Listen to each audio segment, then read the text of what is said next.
기업이 투자와 채용을 확대할 수 있는 환경이 조성되지 않는 한 청년 일자리는 늘어날 수 없습니다. 이재명 정부가 들어선 이후 노란봉투법을 비롯한 각종 반기업 규제 입법이 강행 처리되면서 지금 우리 경제는 성장률 둔화, 생산 비용 상승, 고금리, 고유가 등 복합적 위기 속에서 점점 활력을 잃어가고 있습니다. 그리고 그 부담은 위기에 가장 취약한 청년들에게 직격탄이 되고 있습니다. 청년 실업률은 7.6%로 5년 내에 최고 수준이고 청년 취업자 수는 41개월째 감소세를 보이고 있습니다. 청년 고용률 또한 23개월째 하락세를 이어가고 있고 쉬었음 상태의 20대, 30대 청년은 66만 명으로 10년 전보다 43%나 증가했습니다.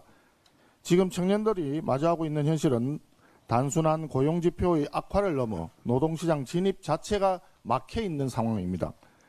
그 어느 세대보다도 힘겨운 시간을 견디고 있는 것이 오늘날의 청년들인 것입니다.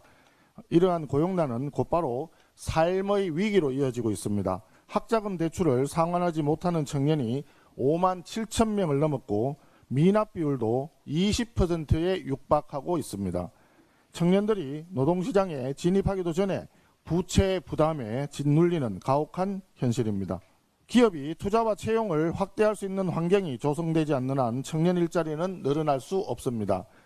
이재명 정부가 들어선 이후 노란봉투법을 비롯한 각종 반기업 규제 입법이 강행 처리되면서 기업의 경영활동 전반이 위축되고 사법 리스크까지 증가했습니다.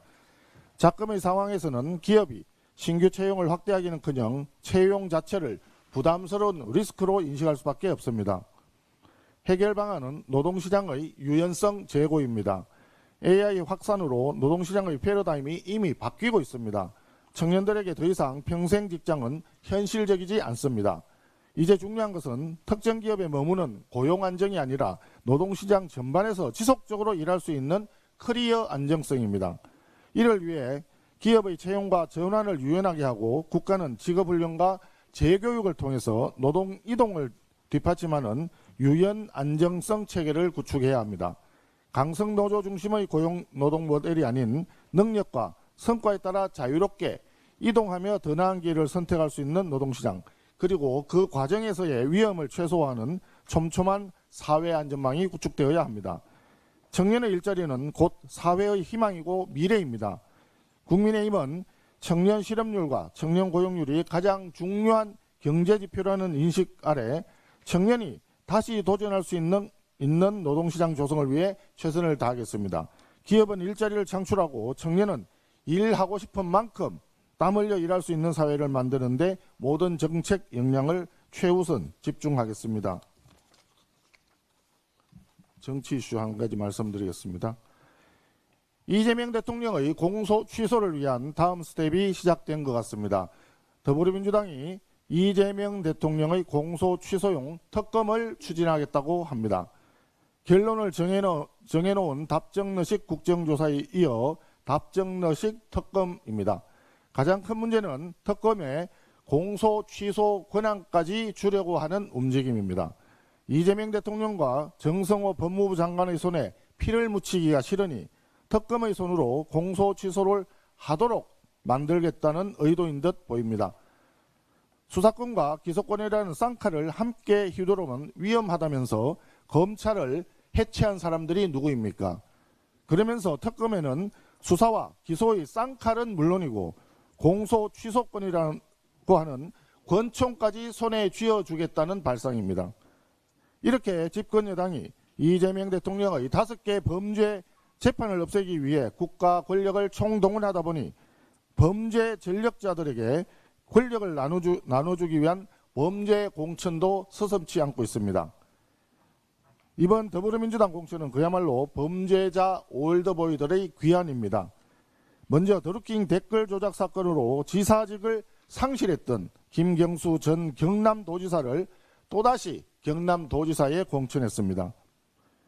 통일교로부터 까르띠에 시계 등 뇌물을 수수했지만 특검과 합수본의 봐주기 넉장 수사 덕분에 공소시효가 만료된 전재수 의원이 부산시장 후보가 되었습니다.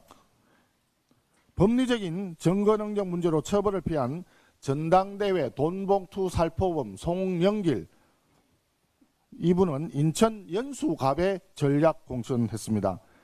박연차 회장과 정대건 회장으로부터 도합 9만 5천 달러를 받은 죄로 당선되자마자 2심에서 유죄 판결을 받고 반년 만에 도지사직을 상실했던 정치자금법 위반범 이광재 전 의원도 전략 공천한다고 합니다.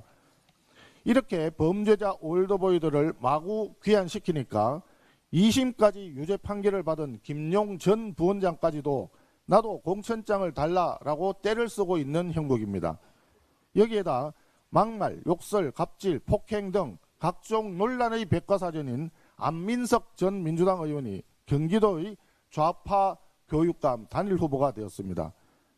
가히 국민 주권 시대가 아니라 범죄자 주권 시대입니다.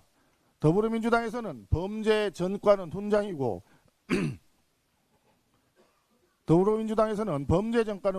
범죄 수사는 죄악이란 말입니까? 범죄 천국, 준법 지옥의 세상을 만들겠다는 의도 아니면 무엇이 있습니까? 이번 6.3 지방선거와 국회의원 재보궐선거는 법을 지키며 선량하게 살아가는 국민이 주인이 되는 세상이냐, 아니면 전과자들이 활개를 치며 권력을 누리는 범죄자가 주인이 되는 세상을 만드느냐의 싸움입니다. 국민의힘에서는 법을 지키며 선량하게 살아가는 국민 여러분과 함께할 수 있도록 최선을 다하겠습니다.